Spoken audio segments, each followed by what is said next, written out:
Pain is something every one of us understands. Some of us have lost loved ones. Some have been betrayed. Some have failed at something we gave our whole heart to. I remember when I lost someone I loved deeply. It felt like the ground disappeared beneath me. For someone else, it might be that phone call that said, "We're letting you go from the job." Or the moment you realize a dream you worked so hard for just collapsed.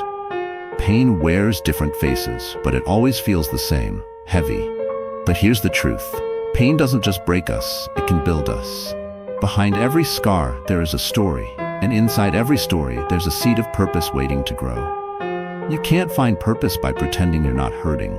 Too often we're told, be strong, move on, don't cry. But that only buries the wound deeper. Healing starts with honesty. Maybe you've been through a divorce, and every morning you wake up to an empty side of the bed. Maybe you failed an exam that you believed would determine your future. Maybe you've had to sit in a hospital room, praying for answers you never got. Whatever it was, you have to face it. Because pain, as much as it hurts, has a way of showing us what truly matters. When we go through something painful, the first question we ask is, why me? But the real transformation happens when we change the question to, what can this teach me? Take failure, for example. You might have lost your business, but maybe it taught you resilience. Or maybe that heartbreak taught you what real love should and shouldn't look like. Or maybe losing someone showed you the value of time, and now you cherish every moment with those you love. Pain refines us. It strips away the unnecessary and reveals what's real. Think about it. Most of the strongest people you know didn't become that way because life was easy. They became strong because they endured, because they survived, and because they allowed pain to shape them into something greater. Here's the powerful part. Your pain is not just about you. Your story may be the survival guide someone else needs. I've seen people who battled depression go on to become the voice of hope for others in the dark. I've seen someone who grew up in poverty use that experience to create opportunities for others. I've seen people who failed in their first careers go on to mentor others so they don't make the same mistakes. When you take what hurt you and use it to help others, your pain finds meaning. It turns from something you suffered into something you give.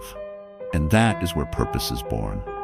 Pain forces us to rebuild, but here's the beauty. You get to rebuild with intention. Ask yourself, what kind of life do I want moving forward? Maybe you lost a job. That's painful, but it could be the push you needed to finally chase your dream career. Maybe you lost a relationship. It hurts, but it gives you the chance to rediscover who you are without someone else defining you. Don't just bounce back, bounce forward. Build a life that aligns with your values. Build habits that honor your future, not your past. Remember, a broken bone grows back stronger at the point where it once fractured. The same can happen with you. Pain may have written a chapter in your life, but it doesn't have to define your whole story. You get to turn the page. You get to decide what comes next. So take your pain and let it guide you toward your purpose. Because sometimes, the very thing that broke you will be the thing that makes you unstoppable. Your pain has a purpose. Don't waste it. Use it. And when you do, you'll discover you weren't just surviving, you were becoming.